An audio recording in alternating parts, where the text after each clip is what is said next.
I just can put down a whole bunch of licensing numbers and everything. Oh no, not Pet's head. Asterix, I didn't even realize that one was there. A mommy so big she can step on other mommies? I'm a person who has made many terrible mistakes in relationships. Is it creepy that I'm sexually aroused by ancient Athenian boy fucking? We're here to talk about gross, horrible, and disgusting things.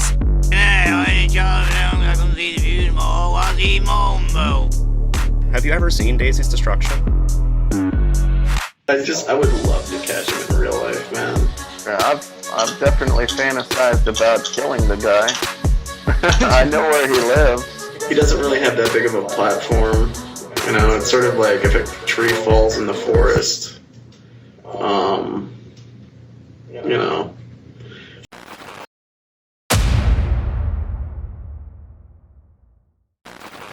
My name is Slimebeast.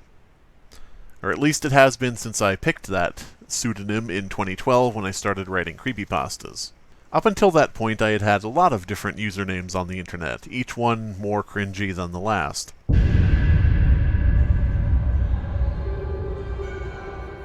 In or before 2012, I found the Bøgleech.com forums. On those forums, Bøgleech himself, the owner of the website, encouraged people to post their original creepypastas. This is the first place where NES Godzilla was posted, also Normal Porn for Normal People. And yes, this is the forum where Abandoned by Disney was first posted.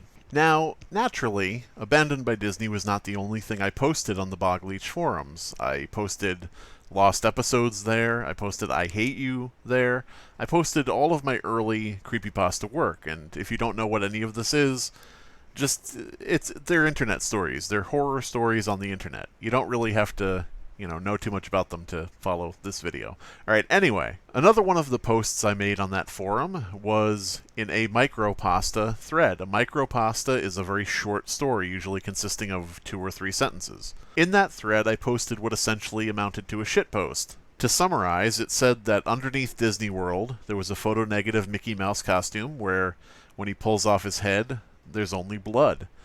And I added on to that, also, Goofy has his dick out. That was my shitpost in this thread.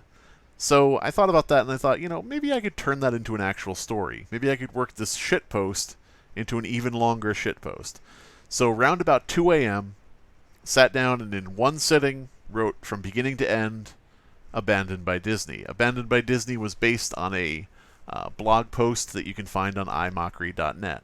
Now, this story didn't take off in the beginning. It wasn't like the most popular thing on the site. It didn't have a bunch of people raving about it, so on and so forth. In fact, when the Creepypasta Cook-Off was decided, I won one of the prizes for a completely different story that you've never heard of. And when Bøgleech released a preview of all the cool stories that he was getting for the contest, yet another completely different story of mine that you've never heard of was in the preview.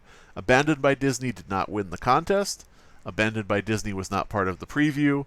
Abandoned by Disney essentially kind of was like a blip on the radar of the Bøgleech forums. Nothing really, tremendously exciting about it. However, slowly but surely, Abandoned by Disney started gaining traction.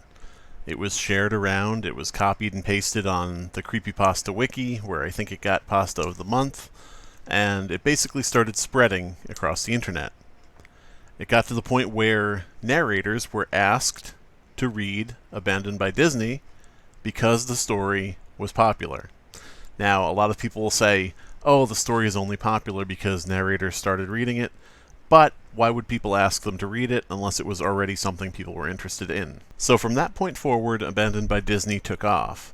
Fan games, fan art, fan stories, plagiarized stories, narrations, uncredited narrations, monetized uncredited narrations, fan games of fan games, Little Big Planet levels, Friday Night Funkin' stuff, mostly things that I barely understand. And while all of this was pretty nice, there also was like a negative side.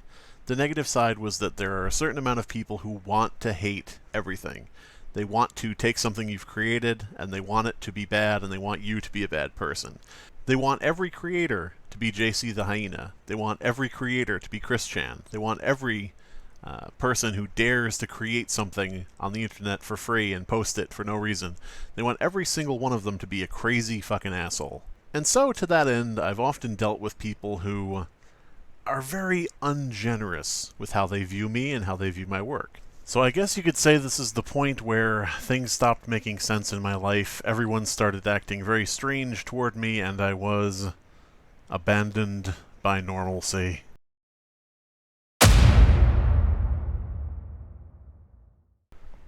In 2012, I was still using a dial-up modem, 56K, I believe. So I didn't watch YouTube, I didn't stream anything, I didn't play online games, I just kind of kept to myself, wrote stories, did kind of, whatever you could do within those limitations. However, other people had noticed that on YouTube, there was a new trend beginning where people were narrating quote-unquote creepypastas, which narration in this case actually, shakes out to reading the story out loud, flatly, with no inflection, leaving all of your mistakes in, doing absolutely no editing, and so on. So people notified me in the beginning and said, hey, just wanted to let you know, people are posting your story up on YouTube, and they're monetizing it.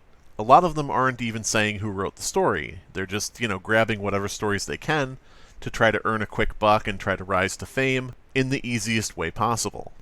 So, following on this tip, I contacted one of these narrators. Now, this is the biggest narrator who was doing this at the time, because I figure if you're going to address an issue, you might as well start at the top and work your way down. So, the biggest narrator at the time that was doing this with my stories, using them for profit, was Mr. Creepypasta. Now, Mr. Creepypasta was an interesting case because, and keep in mind this is back in like 2013. I'm sure he's changed a lot by now. But yeah, back then I contacted MCP and I told him I didn't want my stories used for profit by other people. The stories were released under a non-commercial attribution share-alike license, a Creative Commons license. You may notice part of that says non-commercial. So I got into a discussion with Mr. Creepypasta, and the emails have been posted online. I've, been very upfront with everything that happened. I've shown my work and I've proven all of my claims. And one of the things he said was, anything posted on the internet is public domain, which is obviously not the case. We went back and forth on this for a while. His position was that he didn't owe anyone anything and he could use anything he wanted and it was just his to, make money off of. My position was, you're an idiot. Eventually, he had me talk to his quote-unquote legal advisor. His legal advisor was his girlfriend, who had no legal experience. And his quote-unquote legal advisor was another piece of work herself, saying, you don't own the rights to your stories, they're free for everybody to use, blah, blah, blah. Eventually, we worked it out, and Mr. Creepypasta wanted to pay, like a licensing fee. That way he could use the stories. Now keep in mind throughout all of this that I had no problem with Mr. Creepypasta narrating the stories or reposting them. I had no problem with anyone reposting them anywhere, as long as it's non-commercial, meaning Mr. Creepypasta would just have to go in and uncheck the little box that says monetize this video. But he refused to do that. He actually lied and claimed that he couldn't demonetize the video, like it was, unable to do it, which was not true even then at the time. And overall, it was just kind of a messy situation. Eventually, we worked it out, because I am infinite in my patience and fairness, and Mr. Creepypasta wanted to pay a one-time licensing fee in order to make money perpetually, forever, on the stories. So I said, fine, that's, whatever. I would prefer that they weren't monetized at all, but if you're gonna, want to come to a compromise, sure, let's do that. So we agreed to that, everything was set in place, and then he said, never mind, I don't want to pay for anything, and took all of the videos down. Now, you might think, hey, everything's resolved, he took the videos down. But unfortunately, Mr. Creepypasta went a step further. He took the videos down, and he posted a public blog post saying, Slimebeast made me take the stories down. Here's his email address. Here's his social media contacts. Everyone spam him until he lets me put them back up. Now this served a couple purposes. First, of course he got people to spam me and annoy me, to try to get what he wanted. But secondly, he began the false narrative that I was going around and making people take down stories. At the time, Mr. Creepypasta was part of a collective called, I shit you not, the Midnight Society. Yeah, that's from a TV show. These people couldn't come up with anything original to save their lives. That's why they got to take it from everybody else on the internet. But yeah, the Midnight Society was a group of narrators who got together early on in the creepypasta narration boom, I guess, is what you would call it. And Mr. Creepypasta's influence would have dire effects on multiple people, including Vincent Vinacava, Old Man Murphy of Well Hey Productions, this dude named Creepypasta Kid, who was actually a child actor on the Medea TV show and wanted to become a narrator. Just basically all of these orbiters and wannabes and second-rate people who wanted to glom on to Mr. Creepypasta's early success. So in this community and with these people, anything Mr. Creepypasta said, they were going to echo. So when Mr. Creepypasta says, "Hey everybody, Slimebeast made me take down stories. He's a bastard man," all of these people are going to repeat back, "Yes, Mr. Creepypasta, of course, Slimebeast is a bastard man who makes people take down stories. Yes, we all know this to be true." A couple years later, some audio from one of Mr. Creepypasta's podcasts would be leaked. Now this was unedited audio that Mr. Creepypasta didn't realize anybody would ever hear. And in this, he talked about how when he took the stories down, my stories, he wanted to register those stories with YouTube's copyright system so that he could take them down from my channel if I ever put them up. Like, this is somebody who, from the very beginning, has been a bad actor in the creepypasta community, someone very selfish and very underhanded, who is not above making devious little rat plots with his friends. People within Mr. Creepypasta's circle have been so willing to take up arms for him that that previous person I mentioned, Creepypasta Kid, who, again, was an actual child actor in Hollywood who wanted to become a creepypasta narrator for some reason. This Creepypasta Kid dude actually called my home, pretending to be a reporter, trying to get information on me. Now, luckily, he sounded like a child, so obviously I wasn't going to believe that in any regard. And I said, "Here, why don't you give me your number? Why don't you give me your number at the news station and I'll call you back? I'm busy right now." And he was like, "Oh, no, I can't do that. I'm on a blah, blah, blah," and hung up. So yeah, just because I exercised my rights when it comes to Mr. Creepypasta stealing my work, I have to deal with this shit. So pretty much any time you hear somebody say, "Oh, Slimebeast, he's always DMCAing people falsely to take down their videos of their readings of his story," this all tracks back to Mr. Creepypasta. When you see Well Hey Productions and his bullshit that he spews, that goes back to Mr. Creepypasta. When you see Vincent Vinacava doing his shit, that goes back to Mr. Creepypasta. When you see any of these narrators with a stick up their ass about creators' rights, that all goes back to Mr. Creepypasta. This dude was the starting point of all of this bullshit. What's really funny about this is that while some people still hold on to this grudge after like 10 years over me exercising my rights to say whether or not my story is monetized, meanwhile, these people have been proven to have done such debased shit. Mr. Creepypasta, grooming allegations, fraud, admitted. He said that when he gets a DMCA claim, he says, "I have a license for this, music," and he types in random characters that gives him the legal right to use the content. That's literally fraud. There are podcast interviews where Mr. Creepypasta is flirting with underage girls who are interviewing him. He's treated his fans like a harem simulator. I can't even cover everything here. Well Hey Productions, one of his cronies. Again, a groomer.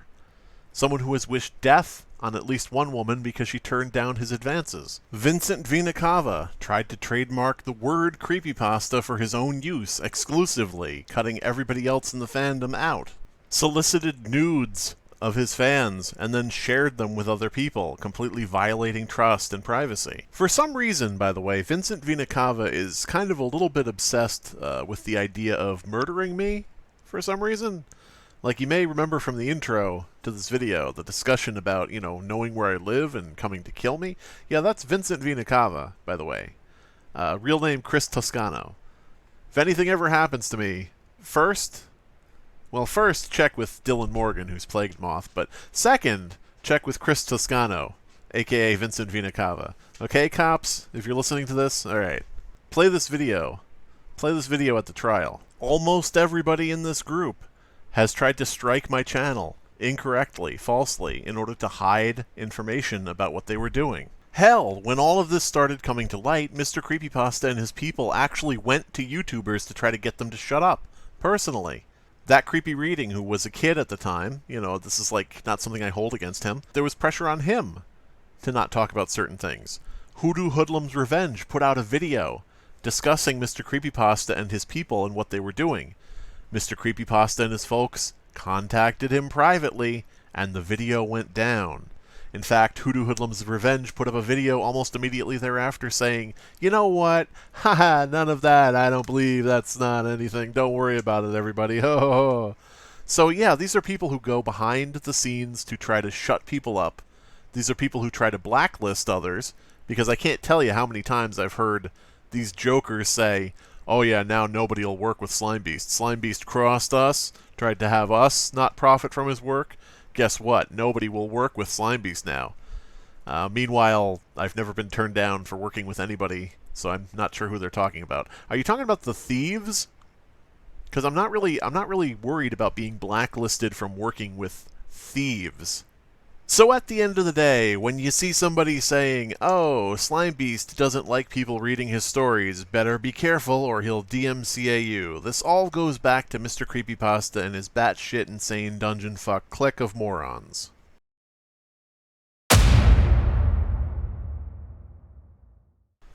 One person who was on my side throughout the entirety of the kerfuffle with Mr. Creepypasta was Bøgleech. Bøgleech, who, of course, ran Bøgleech.com, that website where I posted Abandoned by Disney and a lot of my early stories. I would classify Bøgleech and myself as friends at the time, or at least as much as you can be friends over the internet based on shared interests, I guess, in horror and monsters. Now, there was a point at which Bøgleech and I collaborated on a project. I won't go into the details of this project, but it was quote-unquote kind of a big deal, with a lot of people interested in every update that was posted to said project. It was a bit of an ARG, kind of a mystery website, a lot of things to unlock, a lot of things to find, and it was a lot of fun to work on.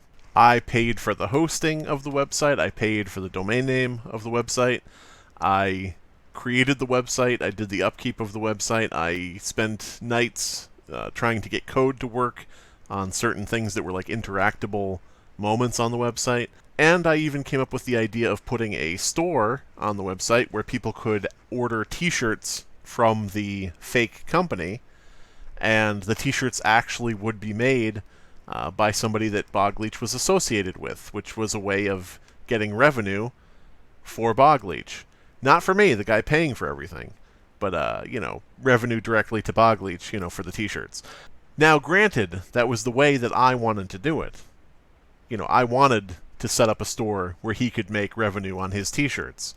I wanted to put together this website.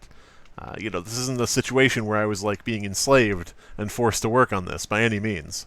Bøgleech also was a fan of drawing and including some of my characters in, like, projects he was doing, like the scariest house in the world, or whatever that was called. So when it came to collaborating and working on ideas, and me putting in work designing a website, designing, you know, something interesting, putting together a plan, putting together an ARG, he was all about that. He was down with that shit. He was ready to go. But, unfortunately, if you know Bøgleech, then you know he has one major flaw, and that is that if you ever do or say anything that he even slightly doesn't like, he will attempt to destroy you. I'm sure a lot of you know by now that I am a shitposter. Hell, at the start of this video, I used a clip of Nick Nocturne, Nightmind, from a Cards Against Humanity game where he says he's a fan of ancient Athenian boy-fucking. I am a shitposter, through and through, 100%. And, yeah, that Bøgleech, oh boy, Bøgleech didn't like that. He didn't like that. I used to be somewhat active on Tumblr, not very active, somewhat active, and when I was on Tumblr, I loved posting things that people on Tumblr would not like. Shit posting. Like, there was a post I made one time, this is back in like 2013, 2014, and it was just this little image meme where it was like, you know, the religious right and quote-unquote SJWs don't have too many things they disagree about, actually, when you get down to it. Religious nuts want women in video games to stop showing so much skin, and so do SJWs. You know, it was just a bunch of bullshit like that. And clearly shitposting, clearly trying to make a joke. Whether it's funny or not, you could, you know, agree or disagree, who cares. But boy howdy, did these people not like that. And that was kind of the point, but also Bøgleech went a little bit overboard. There was one post I made where I said something to the effect of, it's not fair that men have to beg for nudes on the internet because women get free dick pics without even asking. And, you know, the joke there is that women don't want free dick pics without asking. That's the whole point of the joke. But Bøgleech and his, you know, Tumblr army did not want to get the joke. Like, I feel like they probably could get the joke if they wanted to, but they didn't want to get the joke. And from that point forward, persona non grata. Completely just blackballed. Bøgleech called for people to defund me, hashtag defund the beast. Called for people to stop backing my Patreon, stop supporting me online, you know, different things like that, because of a fucking joke about dick pics. Yeah. So, as I said, Bøgleech is one little tiny little itty-bitty personality flaw is that if you ever do anything that he doesn't agree with, he will try to viciously obliterate you. And this is not something I knew at the time, but this is something I came to know afterward from a lot of people saying, you know, if you disagree with him about anything, you are not only just grabbed by, like, the lapels and thrown out of his community, but he will do what he can to destroy you and destroy your name and reputation. And, boy, that's over a joke about dick pics. Really. But the interesting thing about this thing with Bøgleech, he scrubbed my name basically off of his website. That contest I won, the Creepypasta Cook-Off, my winning entry, mysteriously gone. Completely scrubbed. The characters of mine that he put in that Spookiest House game, he removed the characters of mine. Scrubbed. He just basically Thanos snapped me out of existence because I made a joke he didn't like. I mean, Bog Brother is watching, and if you step out of line, you're going to be erased from history. What's worse is that when people would ask him about that ARG that I came up with, that was based on previous ideas I had, and involved an idea that he had, he would just, like, blanket take credit for it. Now, he wouldn't say, ah, yes, I came up with the entire thing. I, Bøgleech, invented the entire premise from start to finish. But what would happen is people would say to him, I really loved your ARG. And he would say, thanks, it was a lot of hard work. Or, you know, something like that. I'm paraphrasing. Completely erasing the fact that he had worked on it with someone else. Now, oddly enough, Bøgleech has walked back some of this, you know, to his credit. And, you know, he even put out a blog post saying exactly what had happened and, you know, where ideas had come from. And he did post up saying, you know, to everybody who's saying that Slimebeast didn't have any part in this project, he did have a part in the project, and this is what he did. So I'm sort of hoping that things have changed with Bøgleech over time, like gotten a little better about how, you know, you treat other people. So I'm hoping that these days a lot of this stuff no longer applies.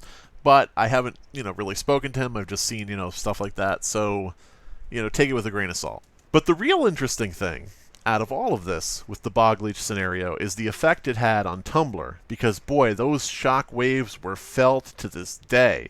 There are motherfuckers on Tumblr who are still butthurt about that shit.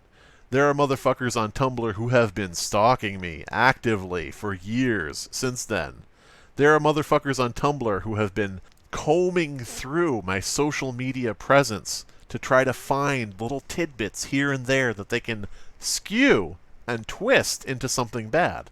Like, they ain't even actually finding anything bad. They're finding things that they can misrepresent as bad. To give you an example, one of my old posts on Twitter was my face when getting slowly erased from existence. And then I put no face because there's no face. You're being erased from existence. No face. It's a stupid fucking joke. But one of these Tumblrinas screenshots that tweet, puts it up on Tumblr, and says, MFW stands for man for woman. So Slimebeast is complaining that men for women are being erased from the internet. That's anti-LGBTQ. And, like, what the fuck are you talking about? It's desperate and it's sad, and these people have been at this for fucking years. Can you imagine wasting your time on that? So I feel like, Bøgleech, here is your crown. It's a crown of shit. You are the undisputed king of Tumblr. Because, boy, when you say something and you clap your hands, everybody jumps to that, and everybody just follows through with what you say.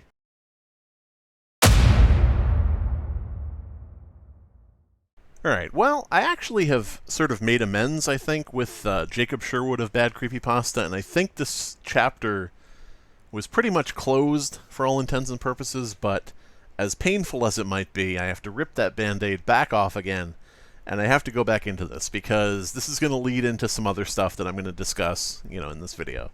Bad Creepypasta is a podcast of sorts on YouTube, where a group of just shockingly British people, like horribly, terribly British people, read creepypastas. And as the name suggests, they read bad creepypastas.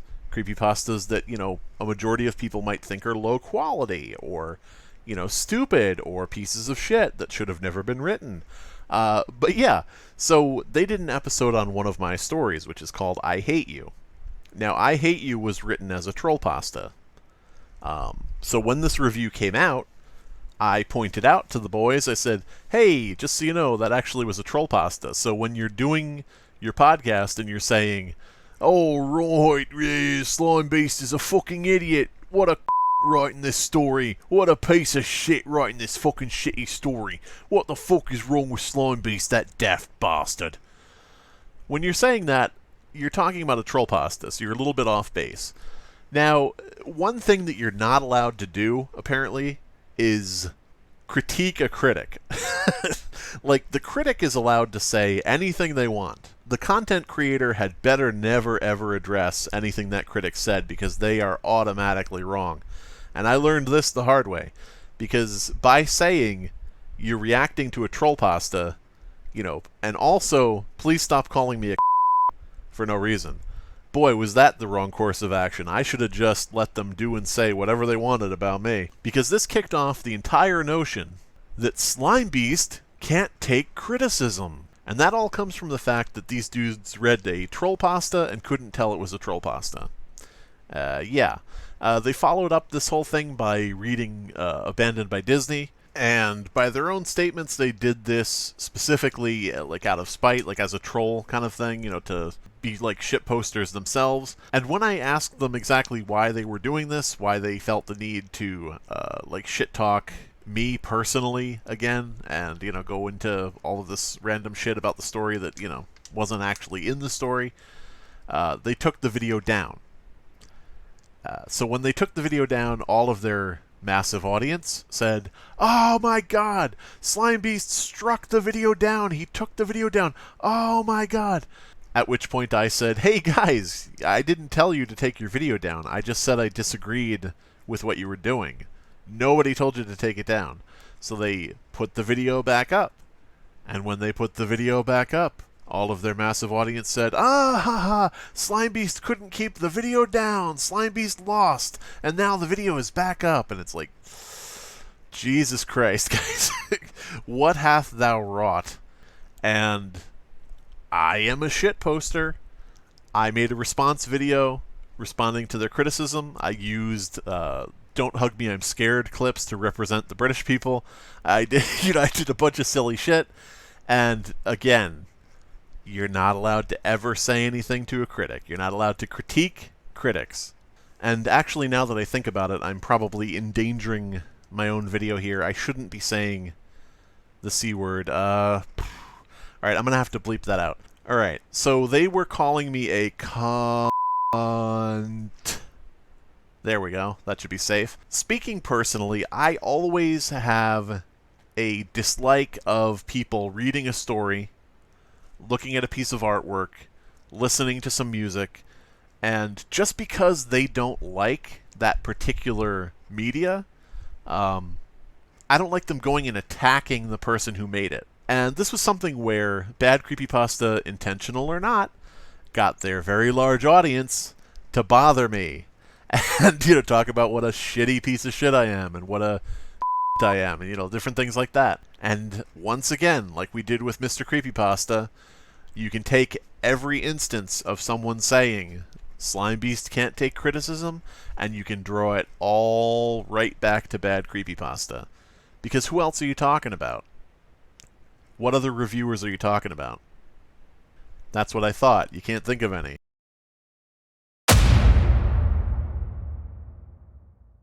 When Mr. Creepypasta took the videos down from his channel, the readings of various stories of mine, not just the Bend by Disney, multiple stories, when he took those down, someone stepped forward as a sort of mediator between us. Someone handpicked by Mr. Creepypasta came forward and said, "How about I host those videos on my channel? And that way, the fans get to enjoy them, and they won't be monetized." To which I said, great, that's perfect. All I ever wanted from the beginning was for my work to be kept free for everybody.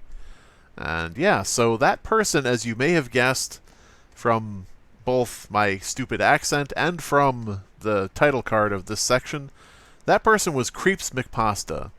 CreepsMcPedo is a narrator, a creepypasta narrator, who actually overcame and passed Mr. Creepypasta in terms of popularity, something that Mr. Creepypasta is very bitter about, I've been told. But yeah, CreepsMcPedo came forward and he said, I'll host those videos that Mr. Creepypasta took down, and they won't be monetized. Everybody wins. So I was like, cool, that's great. Let's do it. Boom, agreed. Instantly, yes. And so the videos went back up on CreepsMcPedo's channel, and he monetized them. Yeah. I contacted him and I said, hey, these videos are monetized. You said you weren't going to do that. And he was like, oh, sorry, my mistake. Ha ha ha.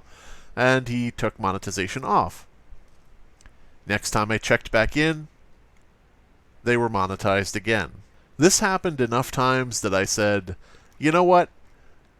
You actually can take these down, because you're telling me you're not monetizing them, and then every time I check, they are remonetized again. So why don't you just fuck off, CreepsMcPedo?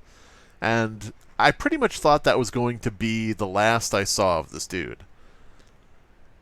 And it was way, way, way not, very, very not the last time I saw this dude.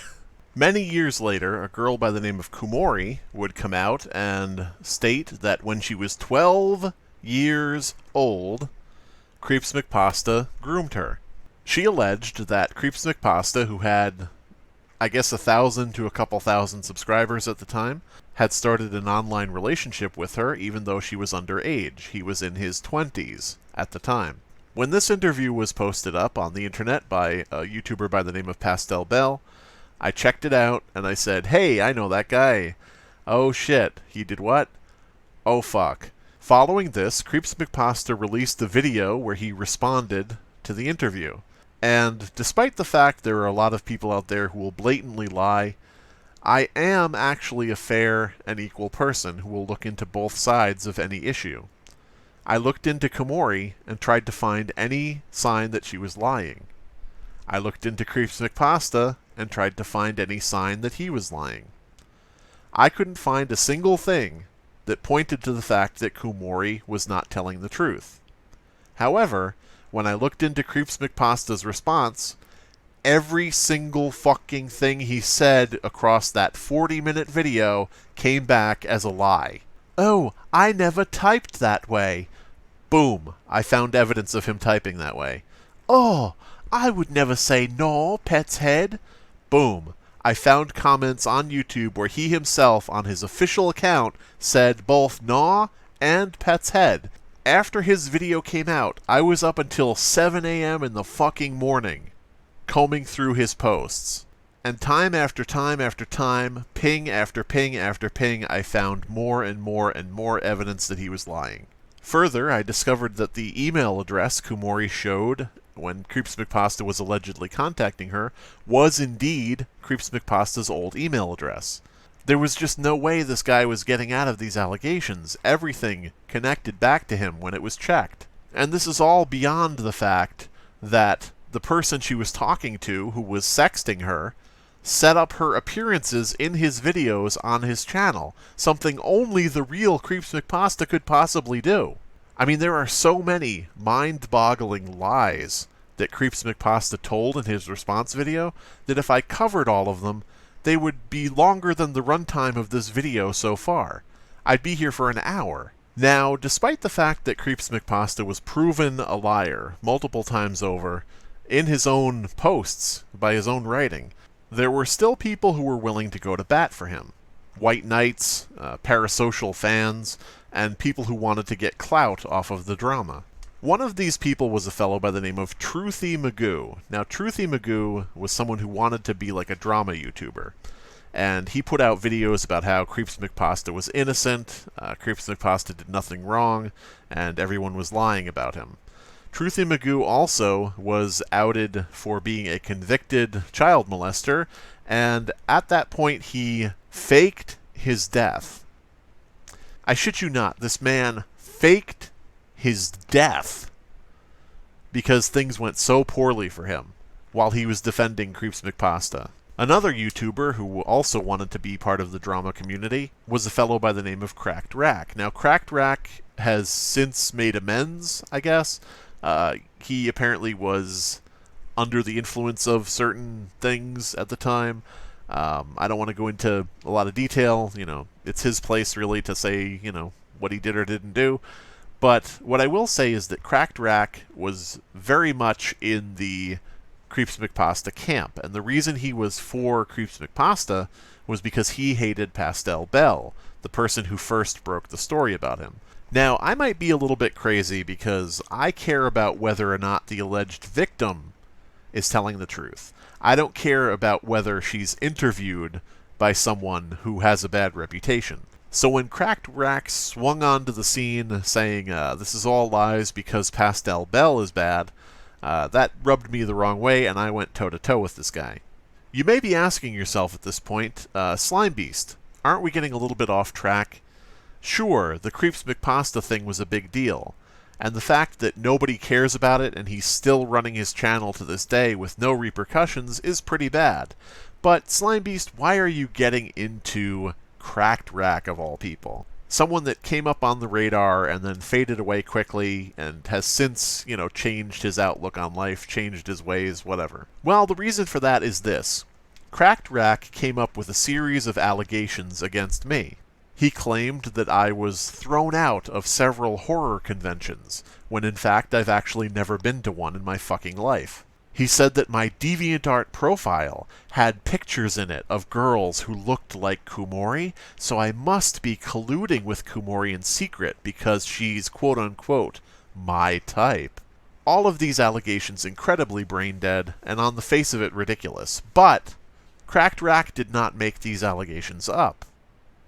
These allegations came from the Tumblr stalkers. That's right. For the past few years, those people from Tumblr that I mentioned back in the Bøgleech section, some of those people have been stalking me. They've been approaching anyone they can to try to get out false information about me.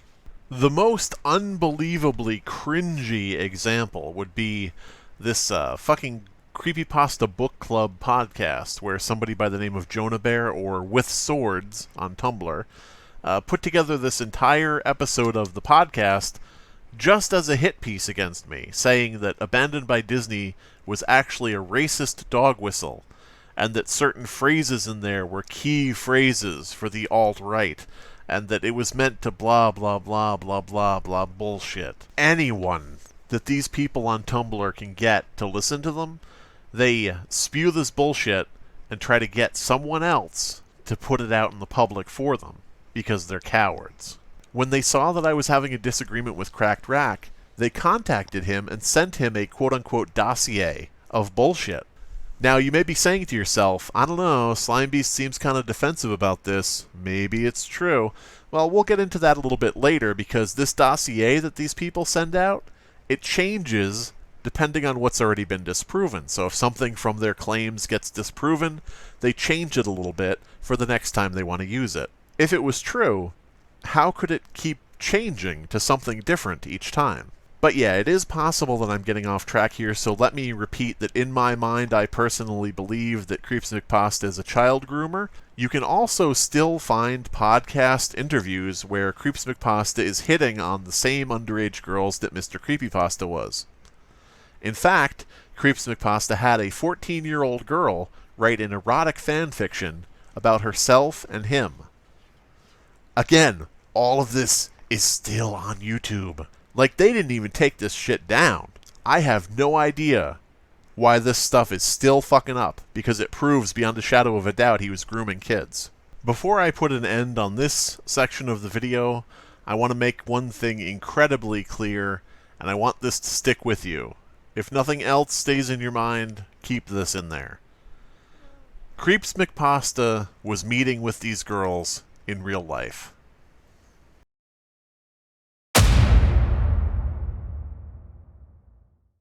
Max Landis. Possibly the only person on this list who is actually facing some kind of repercussions for what he's done, but not anything related to what I'm going to be talking about. Related to much, much worse things. But yeah, you can fucking Google Max Landis and read all about that shit. My experience with Max Landis started pretty much out of nowhere when he emailed me asking to buy the rights to my story, Abandoned by Disney. There was no way in hell I was ever going to sell him the rights. At most, I would have said, hey, maybe, like, film rights, or something like that. But I know how this shit works, and I know that even if something does get made off of your property, after that point, your work is going to be forever locked away in limbo, basically in some rich dude's pocket as he holds onto it forever and then dies of old age someday. People who sold Max Landis their stories, Chris Straub, Candle Cove, I hope you're happy, your story's dead. The dude who wrote No End House, hope you're happy, story's dead.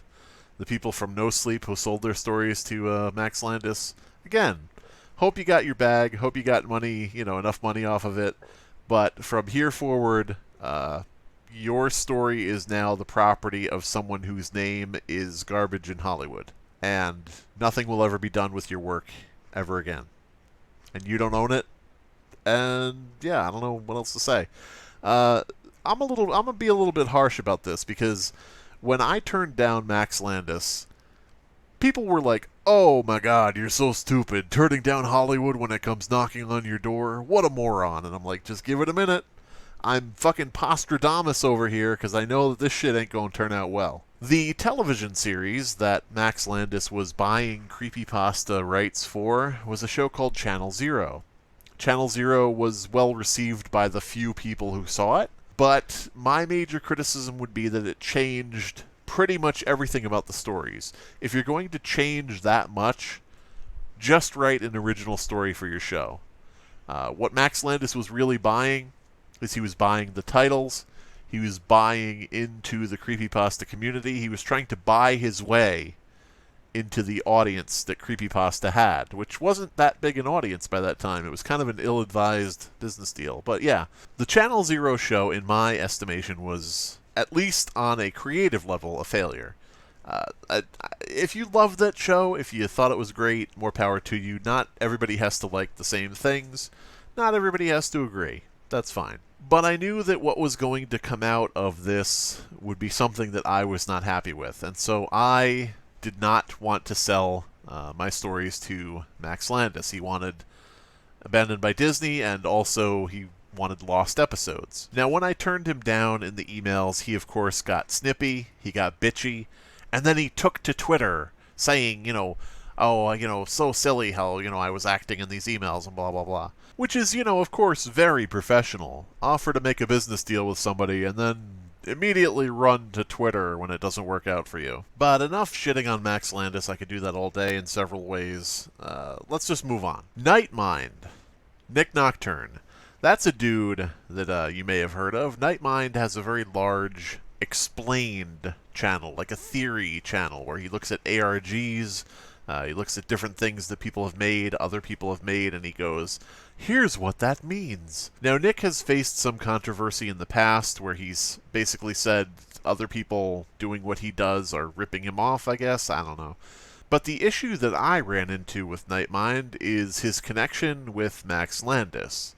Max Landis was a Patreon supporter of Nightmind, meaning Max Landis was paying Nightmind.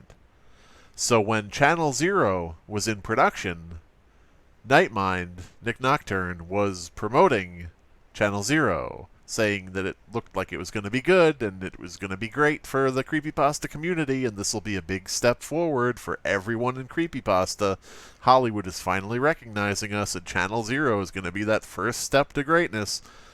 And myself and a friend of mine were like, nah, this ain't it, homie. This ain't gonna do it. This is nothing. This is just some random bullshit that's gonna be on the Sci-Fi Channel. And Nightmind took incredible offense to this. Nightmind did not like the fact that this friend of mine and I were not on board the shill train for his friend Max Landis, who was paying him. Like, I can't stress this enough. Nick Nocturne was going to bat for Channel Zero because he wanted a connection to Max Landis, and he wanted a connection to Hollywood, and he didn't want Max Landis to back out as one of his Patreon backers. If that's not a conflict of interest, I do not know what else could be. Now, to be fair, this argument was more between Nick and the friend of mine that I've spoken of. This was more of an argument between them. I didn't give a shit. Nightmind said to me, "Oh God, I don't want anybody saying anything negative about Channel Zero. Can you guys hold your opinions and not say anything about how bad you think Channel Zero will be?" And I was like, I don't even plan to talk about it, so I don't give a fuck. Sure, I can hold my tongue about it because I wasn't planning on speaking on it in the first place. But my friend was like, whoa, no, I'll talk about whatever the fuck I want to talk about, Nick. What the fuck? What's wrong with you? And so they had a bit more of an argument than I did. But still, Nightmind decided to drag me into it anyway, and he posted up this big histrionic, crazy, rambling novel of a Tumblr post. Always goes back to Tumblr, where he was talking about how Max Landis was trying to give this gift to, the Creepypasta community, and how my friend was just arrogantly turning it down. And then he throws in, and Slimebeast is bad too. And I'm like, motherfucker, why are you making the Slimebeast mistake? You never bring up Slimebeast. It doesn't work out well for anybody when they do that. So all in all, Nightmind made himself look pretty fucking stupid. Later on, he was also caught doing unmarked sponsored videos for Crypt TV. Since he decided to fuck with me, I started looking into his shit, and I saw that, he was listed as an influencer for an internet horror show called Crypt TV. And even though he was listed as an influencer for that company, he was not making any notation on his videos in any way that he was sponsored. So he was making unmarked sponsored content, promoting a product that he was paid to promote. He also had this whole thing where he inappropriately touched Nick Spheres on a live stream. And, I was in Nick Spheres' corner for that whole thing, and I was like, speak your truth, girl. What the fuck? Why is this guy touching on you like he's on a schoolyard trying to pull your pigtails? It just made no fucking sense. And above all that, Nightmind, again, Groomer. Fucking groomer. They're always groomers. I don't understand why so many people in the online horror community want to talk to their fans in a sexual manner. It doesn't make any sense. You know, get a real fucking life. Get a real fucking girlfriend. What the fuck? Stop hitting on little Timmy or little Janny who just got on your Discord for $5, okay? But as I said, I was in Nick Spheres' corner, and I was like, hey, Nightmind, you stop it. You stop touching people. You stop it, you bad fat. What are you doing? But that all quickly turned around because Nick Spheres pretty much went right back to Nightmind and ended up making a hit piece video about me and about Abandoned by Disney. Surprise! That is what these people love doing. Bad creepypasta. Hey, we don't like how we were corrected, so let's make a trolling hit piece video on Abandoned by Disney. Oh, the Tumblrites. The Tumblrites don't like ya. Let's make a hit piece review, quote unquote, on the Creepypasta Book Club podcast. Oh, Nick Spheres. Back in league with Nightmind, I see. Yep. Here comes the hit piece video on Abandoned by Disney and on me as a person. Cool. And so, as is usual, once I found out that Nick Spheres was kind of a shitty person, I started to look into, you know, who they were. And some exes of Nick Spheres put together a document with evidence that Nick Spheres had abused them when they had a relationship. And Nick Spheres confirmed that, yes, these people were people that she had a relationship with. She just disagrees, of course, on the allegations. Naturally. But, it's always the same fucking thing. Hit piece video, grooming allegations. I don't know why this keeps happening. And, of course, the lovely, lovely thing about this is because since Nick Spheres is trans, part of the LGBTQ plus community, simply for disagreeing with Nick Spheres attacking me, people called me transphobic. Why? Because I disagreed with a trans person and what they were doing. Okay. Mr. Creepypasta, CreepsMcPedo, Old Man Murphy, Vincent Vinacava, Bøgleech, fucking all of these people. As far as I know, dudes. But yet, the moment I disagreed with a trans person, suddenly that was because of transphobia, not because I dislike when people cut each other without their consent. And I guess we'll just cap off this section about Max Landis and Nightmind, two peas in a pod, by throwing in yet another P, Jenny Nicholson. Now you may be wondering, how the fuck does wholesome-ass Jenny Nicholson fit into this? Why, she's just a delight. She's a dream. I love her channel. She's so awkward and funny, and she's not like other girls, and it's just a breath of fresh air. And, well, it's because she made a hit piece video about Abandoned by Disney and me personally, because she's friends with Max Landis, and it's fucking stupid, and it's abysmal, and it's tiring. So yeah, Jenny Nicholson makes a video about creepypastas, and she calls it, Why Does Creepypasta Suck? And in that video she addresses a few stories, one of them being Abandoned by Disney. Now also, the section about Abandoned by Disney, where she rips into the story and she makes very strange accusations against me as a person without knowing anything about me, that section of the video, I'm pretty sure it's bigger than the other sections combined. Like, she spent a whole long-ass time digging into Abandoned by Disney and going after me personally. The other story is very cut and dry. Very simple. But she clearly was fucking mad about something with that Abandoned by Disney story. So I was like, this seems odd. What the fuck? Why? I don't understand what's going on here. Come to find out, she's friends with Max Landis, the person I turned down when he wanted to buy my stories. In fact, the very story she was reviewing.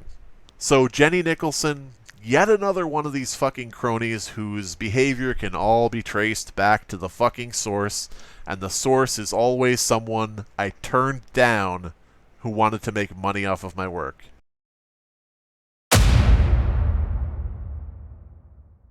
Plagued Moth is a borderline cabbage, and I'm not sure what else I can say about him at this point. As this video is being made, I'm fresh off of my row with Plagued Moth, and basically at this point I've buried him. So it feels kind of odd to re-explore that so soon after it's ended. So I'm going to go past the fact that Plagued Moth is a moron. I'm going to go past the fact that he's a liar, that he's a coward. I'm going to go past all of that, and I'm just going to get to how this relates to the greater video. This will probably be the shortest part of the video, for reasons that I've already stated. Plagued Moth is a reaction YouTuber, and he's a bit special because what he reacts to is gore content. Deaths, murders, accidents, torture videos, child torture videos, child deaths, children starving to death, suicides, women getting their heads caved in out of nowhere randomly for no reason, mangled babies, just pretty much everything you can think of. This guy is the worst of the worst when it comes to bottom-of-the-barrel YouTubers. It may sound like I'm being harsh, but I assure you I am not being harsh enough. When you look at a video of someone being murdered right in front of you and you treat it like a you laugh, you lose compilation, then if you laugh, you lose, and when you lose at being a human. Plagued Moth, the buck-toothed beaver in wolf's clothing, first popped onto my radar when he posted on Twitter, out of nowhere, claiming that I was a transphobe. Now, the reason for this is because he has been associated, either tacitly or directly, with Nick's Fears. Nick's Fears having made a video about one of his videos in the past. And if you don't believe this, I would ask you, why would Plagued Moth think that I was transphobic unless he has talked to Nick's Fears or her fanbase? There you go, exactly. So Plagued Moth was having an argument with somebody that I worked with in the past, and he made the Slimebeast mistake. Now, one of the ways that Plagued Moth decided to go after me was by doing a live stream where he read Abandoned by Disney and reviewed it poorly and attacked me as a person. You notice that this is the tactic that all of these people do. People say that Slimebeast doesn't like reviews, he doesn't like negative reviews, he can't take criticism. Find me a fucking negative review that isn't connected to these douchebags. When these guys are constantly using reviews as a weapon, then I'm sorry, but I'm not going to put much stock in their opinion. I actually want to put this challenge out there to everybody watching this, whether you are on my side or whether you're against me. Just go out there and find a negative review of Abandoned by Disney that isn't connected to any of these fucking people. I would actually love to read and or hear a legitimate fucking critique after 10 fucking years. So, as usual, once Plagued Moth started talking about me, I looked into who he was and what he had been doing, and as usual with all of these people, I found heinous shit. As it turned out, Plagued Moth had openly admitted to accidentally watching part of a child torture video that was also sexual in nature. Now again, I have to play well with YouTube, so I have to kind of censor this and soften the language and lessen the blow of what I'm saying. So, I guess I'll just say, Plagued Moth admitted to accidentally watching part of a child porn video that he downloaded. Now, he would go on to deny this several times after admitting to it, but eventually he did admit to it again on a live stream with Turkey Tom, of all people. But, you know, accidentally, and only part of it after downloading it. You know, as one does. I'm sure we've all been there, right, guys? I'm sure you were sitting there at your computer one night not long ago, and you were like, God damn it, not again. I accidentally downloaded CP. How does this keep happening? Doh. Now, if Plagued Moth is one thing, it's desperate. If he's two things, he's desperate and stupid. So, the minute I started talking about the fact he had watched what he had watched, he launched into a variety of false allegations about me. Again, this is what all these people do whenever I catch them actually provably having evidence of them doing something wrong. They start making shit up and putting forth lies about me because, hey, don't listen to Slimebeast, he's bad too. That's not a good defense, saying that I'm as bad as you. But people don't understand that and they keep trying it. So Plagued Moth came out with a list of accusations, including an accusation that I had been thrown out of horror conventions that I've never been to. He said that my deviant art likes included images of girls that looked a lot like... Wait a minute! This is the fucking Tumblr group again. That's right, the fucking stalkers from Tumblr came back yet again and fed Plagued Moth the same bullshit information dossier that they fed to fucking Cracked Wreck back in the CreepsMcPedo section of this video. In fact, let's look at one of the members of this Tumblr harassment group. This is Sanity's Horror. Sanity's Horror is known for taking someone else's character, called Jason the Toymaker, and stealing it, and changing the name to Julius the Dressmaker.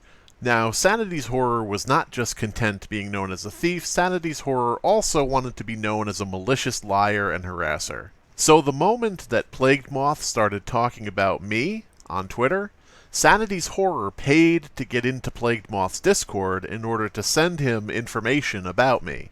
Again, this is the made-up bullshit Tumblr information that these stalkers have been putting together across several years. Fucking for real. The minute Plagued Moth mentioned me, that same exact day, Sanity's Horror went to Plagued Moth's Discord. And right after that, Plagued Moth immediately was sharing the fucking dossier of fake information that these Tumblr freaks put together. Now keep in mind that this information changes based on what's already been debunked.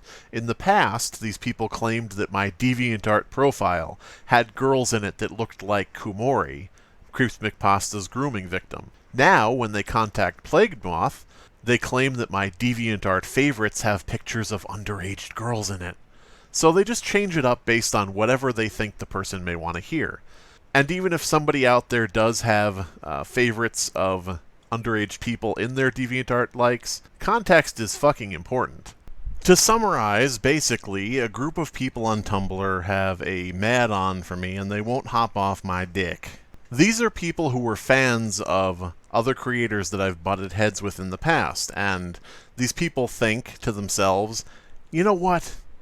I'm going to show Slimebeast what it's like to have someone accuse them of something they didn't do. And it doesn't make sense, because when I make these videos, and when I make posts about what I think of other people, I support it with evidence. And if the evidence isn't there, I don't make a video about it. I don't make a post about it. There have been thousands of things that people have randomly claimed that I've said, well, there's no evidence for that, so see you later. Creepypasta Jr. is a perfect example. Creepypasta Jr. was accused of grooming by Kumori, and Kumori has essentially been proven right about CreepsMcPedo. However, Creepypasta Jr. didn't make a response video. Creepypasta Jr. hasn't said anything. Creepypasta Jr. hasn't given any evidence to work with. Kumori, unfortunately, didn't have any of her old social media accounts, so she couldn't provide any evidence of Creepypasta Jr. doing these things. Now, in my head, I can believe, yeah, Creepypasta Jr. probably groomed her. But no video, no posts, no public accusations. It went by. I didn't have anything to work with. I let it go. These people on Tumblr, though, boy howdy, when they don't find anything about me that's actually damning, they get really pissed and they just start making shit up. One of these dumb motherfuckers actually posted on Tumblr saying that me, Slimebeast, that I'm secretly a millionaire, making up to $7 million, and that in the past, when I had a GoFundMe, like several years ago, because I was facing some problems, that I was scamming people because I actually was secretly a millionaire. I want you guys to take a look at my channel, and I want you guys to take a look at my gaming channel, and I want you to tell me if you think that I'm making $7 million a year or whatever the fuck this dipshit said. I wish I was making $7 million. You know, if I was making $7 million a year, I wouldn't be making these fucking videos. I wouldn't be on YouTube. If I made $7 million once, 1 year, I'd be done. You would never fucking see me again. I'd be living in, like, Bhutan or something, and I'd be having my best life. Now, you may be thinking, why is this segment about Plagued Moth not really about Plagued Moth? And the fact of the matter is, I know that Plagued Moth has skipped to this section of the video, wanting to hear what I said about him, and he's going to be disappointed that this isn't really about him, because he's a fucking egomaniac. So, Plagued Moth. Oh, fucking gotcha, bitch! I could go more into detail with these Tumblr idiots and talk about all these parasocial people that hover around all of these content creators. I could describe the times that they've made fake accounts in the names of my dead family and friends, and then sent me messages saying, "Help me, Slimebeast, I'm in hell." I could talk about a lot of shit these fuckers have been doing. But at the end of the day, really, it's just a temper tantrum thrown by a bunch of children who don't know how to socially interact outside of their bubble. I mean, seriously, making an account in my family member's name or my friend's name and saying that you're dead, what do you think that's going to do? Do you think I'm going to believe it? Do you think I'm going to say, oh my god, you know, my dead family member is contacting me from the grave through fucking Twitter? Like, what the fuck is wrong with you? You know, I wasn't really a fan of Elon Musk taking over this social media site, but hot damn it, I love this new afterlife feature. I mean, you guys are probably the most pathetic people on Tumblr, and that is saying a fucking lot.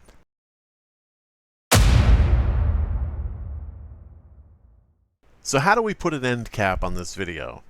I mean, it's not often that you get to actually prove that there literally is a goddamn conspiracy against you. Like, I've tried not to embrace this fucking type of thinking. I've tried not to think, oh, you know, there's people out there that are trying to get me. Oh, they're always after me, after my mind. You know, they're trying to get into my head, trying to get into my thoughts. But literally, these people on Tumblr have been fucking conspiring. This is the dictionary definition. If you crack open a dictionary and look up conspiracy, there's not going to be a picture next to it, because that's not how dictionaries work. But if there were, it would be these fuckers. Pasted right in there. Now, I realize that conspiracy, quote-unquote, is a tough sell. It's really hard to convince anyone of that type of shit.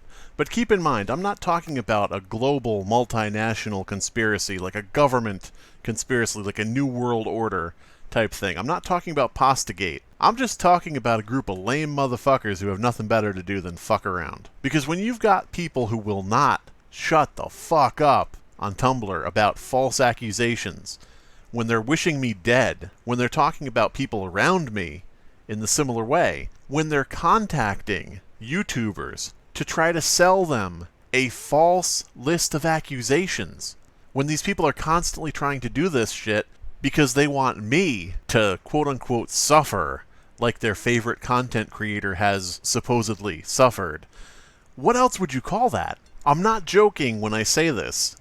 Leave in the comments below another term for what this is, because I don't like using the word conspiracy. It sounds fucking stupid. So honestly, what the fuck is this shit? You may notice that I titled this video The Pasta Eating Contest, and I, up until this point, have refused to elaborate. But now I will elaborate. Yeah. What is the pasta eating contest? Well, creepypasta itself is a creative medium. It's an art form. It's a subgenre of horror literature. Some of it is very, very good. Some of it is good. Some of it's kind of okay. Some of it is pretty bad, and a large amount of it is fucking trash. But it's still a fucking art form. Creepypasta has often been used and abused by people who are not creative, people who do not have original ideas. Mr. Creepypasta, CreepsMcPedo, Jenny Nicholson, Nightmind, Plagued Moth. Plagued Moth started out reading creepypastas. He wanted to be a narration channel. These are people whose channels would wither and die without the content created by others. And so, the pasta eating contest that I'm referring to is a long list of creators who want all of the benefits out of creepypasta. They want to benefit from the work of others, but they don't savor what they're eating, and they damn sure don't thank the chef. These are people who want to consume media and want to consume creepypasta. They have no care for where it comes from. They have no care for who made it. Half the time, they don't even treat a writer like a fucking human being. They just want more content, more creepypasta, more stories to narrate, fresh stories every day. Gotta keep the grind up, gotta keep the routine, gotta keep the updates on my narration channel every day like clockwork, or my fans will leave me. That's the pasta eating contest. And it's constantly going on perpetually across the last 10 plus years. Started out with creepypasta, moved on to No Sleep, a little bit of SCP, all just fodder for amoral people to react to make narrations of, and to use to line their own pockets. Now that may be a very grim view of everything. I might be a little unfair, but given all of the shit I've laid out, I don't know, can you blame me? It gets a bit tiresome when every single person who pops up trying to take a shot at me relates back to somebody who previously tried to take a shot at me. I get it, you guys are angry because I didn't lay down and die when I saw your subscriber count, but nonetheless, it is tiresome having to deal with the ramifications of other people's stupidity. Gosh, why does Jenny Nicholson dislike me? Oh, I see. She's friends with Max Landis, who I turned down when he tried to make money off of my work. But why does Plagued Moth dislike me? Well, Plagued Moth disliked me because he had talked to Nick Spheres, who was friends with Nightmind, who was friends with Max Landis, who I turned down when he tried to make money off of my work. Oh, okay, I see. That all tracks back to the source. What about Old Man Murphy? What could Old Man Murphy's problem possibly be? Well, you see, he's friends with Mr. Creepypasta, who I turned down when he tried to make money off of my work. And what about Vincent Vinacava? Well, he's friends with Mr. Creepypasta, who you get the idea. All of this shit tracks back to the same fucking sources. And yet, a lot of people would say, hey, Slimebeast, since all of these people don't like you, you must be the problem. Well, I mean, it could be that, or it could be that in my place, you would have sucked their dicks in the hopes that a little droplet of clout fell out.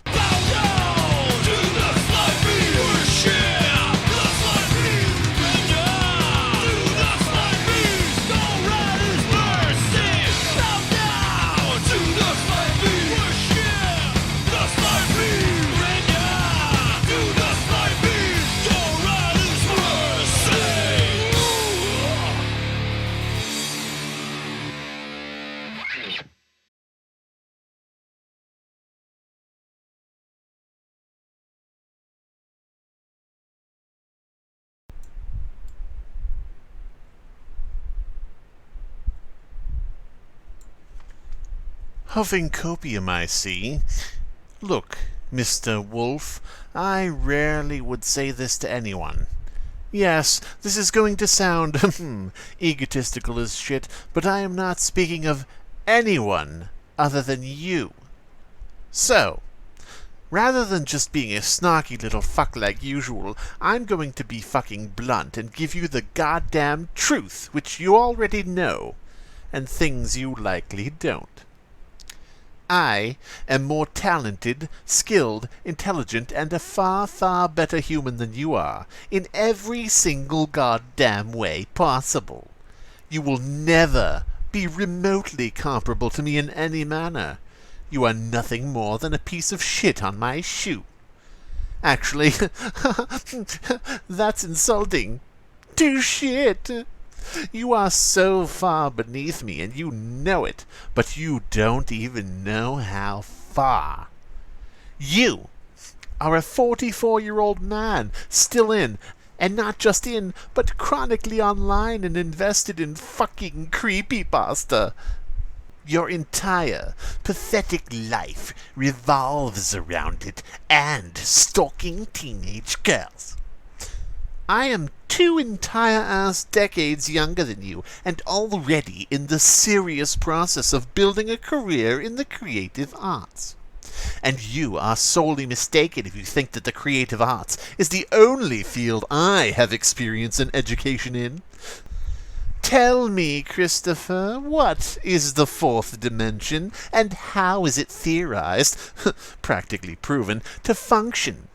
What is the double-slit experiment, and what are the results?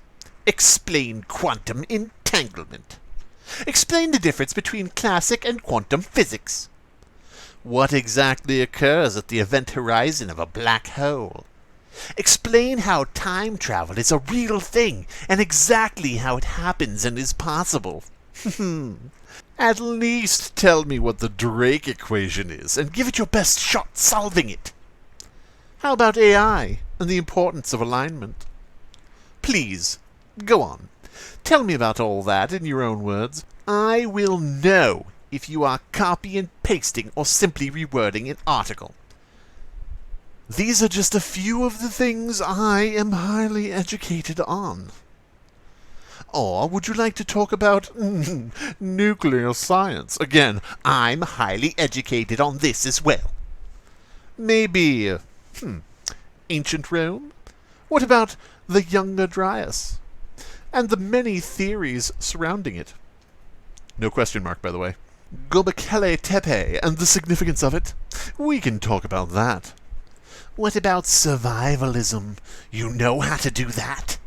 Hell, we can even debate politics. I have experience in national-level political campaigns. You mistook me for stupid. That was a huge mistake. Oh, and as for being a better person, I spend time volunteering to help real victims in crisis because helping others is something I'm incredibly passionate about. Doubt me on any of this. That's fine. I can easily prove I'm not lying about my knowledge on any of this. I'm far from the most intelligent person, far from the best artist or author. I have so much to learn and improve on. I'm only 25 after all. I know enough to know how little I truly know. But Christopher, you make me look like fucking Einstein. And there is not a single other person I would say this to. Suck my fat cock peace emoji. This from the person who stole somebody else's Creepypasta OC and doesn't know how to use a hyperlink. Alright, so my stalker, who has been stalking me for over 5 years under various names, latest names is Rose Cruz with X's. They started this Tumblr blog. They've been posting a lot of bullshit about me, made up shit. Basically repeating a lot of the falsehoods that they themselves started under other sock puppets in the past. And what they've done now is they've changed their title to Defeated by the Beast, and they've changed their description to Dumb Ugly Fat Bitch Thought She Could Mess with the Best. So their posts are also disappearing. Like, these are old posts. So the new posts are gone. So what this person is doing is they're framing me. They changed their profile picture to my picture, as if that would make any sense for someone to do. And they're framing me for deleting their account. Like, they're going to say that they were hacked by me, and they're going to say I deleted it. And as you can see, I have this Tumblr blocked, which wouldn't be if I, was logged in on this account. But yeah, so... pathetic. I don't know what to say.